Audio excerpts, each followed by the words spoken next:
বিদেশটা বেশি থেকে বেশি কত দিবেন? 500 দিবেন, নাইলে 700 দিবেন, নাইলে 1000 টাকা দিবেন, এর চেয়ে বেশি তো দিবেন না।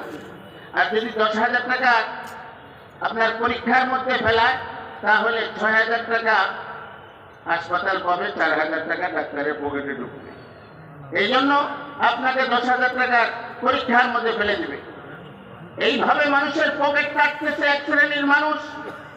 তাহলে যে শিক্ষার মাধ্যমে মানুষের সেবা হয় না, বরং মানুষের পকেট কাটে, যে শিক্ষার কারণে মানুষ দুর্নীতি করে, যে শিক্ষার কারণে মানুষ বিদেশে টাকা পাচার করে, যে শিক্ষার পরে মানুষ ক্যালেন্ডার মধ্যে বেগম পড়া করে, যে শিক্ষার কারণে মানুষের উপরে জুলুম এবং অবিচার করা হয়, যে শিক্ষার এবং যে পদ পদবীর কারণে মানুষের ন্যায় বিচার প্রতিষ্ঠা হয় না, মানুষের উপরে অন্যায় করা হয়, মানুষের উপরে অবিচার করা হয়, এই শিক্ষা জাতির মেরুদণ্ড হতে পারে না।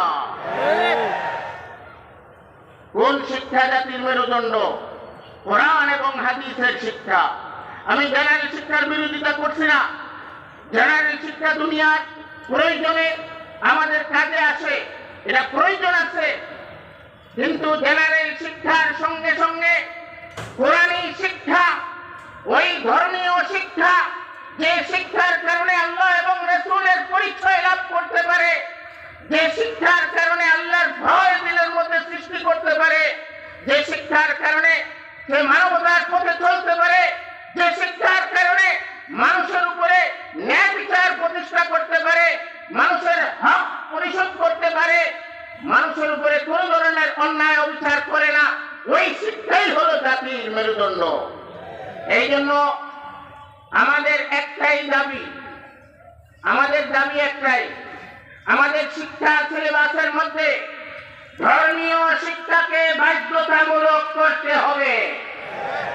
যদি আমাদের জেনারেল শিক্ষার সঙ্গে ধর্মীয় শিক্ষার সংযুক্তি না থাকে, তবে আগামী প্রজন্ম যারা হবে তারা ইসলাম বিদ্বেষী হবে, তারা নামে মুসলমান থাকবে, তাদের মধ্যে সেই আখলাক এবং চরিত্র থাকবে না, তাদের মধ্যে দেশপ্রেম থাকবে না, তাদের মধ্যে থাকবে না মানবতা। এই জন্য ধর্মীয় শিক্ষা বাধ্যতামূলক করতে হবে।